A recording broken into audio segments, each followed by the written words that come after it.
Share with me now the prayer of approach. Look, all of you, how good a thing it is for brothers and sisters to dwell in unity, and how great and wonderful is your fellowship, O Lord our God, and how generous is your goodness to all who are in awe of you.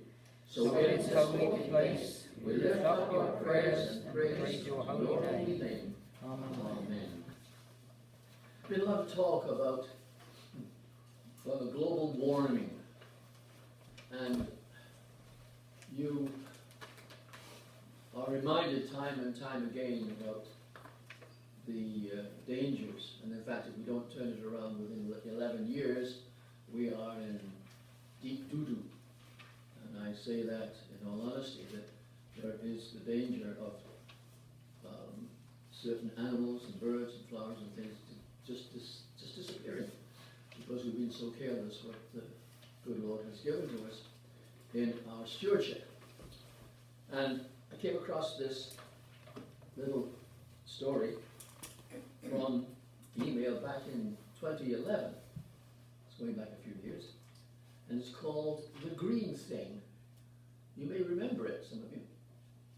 Checking out at the store, the young cashier suggested to the older woman that she should bring her own grocery bags because plastic bags weren't good for the environment.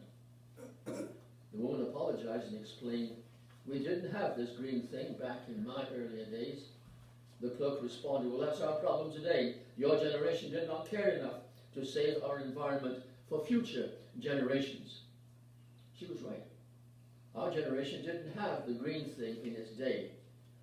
Back then, we returned milk bottles, soda bottles, and beer bottles to the store.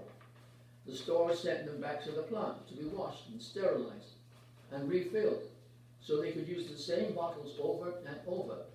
So they really were recycled. But we didn't have the green thing back in our day. We walked upstairs because we didn't have an escalator for every store and office building. We walked to the grocery store and didn't climb into a 300 horsepower machine every time we had to go 2 blocks. But she was right. We didn't have the green thing in our day. Back then we washed the baby's diapers because we didn't have the throwaway kind. We dried clothes on a line, not in an energy-gobbling machine burning up to 220 volts. Wind and solar power really did dry our clothes back in the early days. Kids got hand-me-down clothes from their brothers and sisters, not always brand new clothing. But that young lady is right, we didn't have the green thing back in our day. Back then we only had one TV or radio in the house, not a TV in every room, and the TV had a small screen the size of a handkerchief. Remember? Not a screen the size of the state of Montana. In the kitchen we blended and stirred by hand because we didn't have electric machines to do everything for us. When we packaged a fragile item to send in the mail, we used wadded-up old newspapers to cushion it, not styrofoam or plastic bubble wrap. Back then we didn't fire up an engine and burn gasoline just to cut the lawn.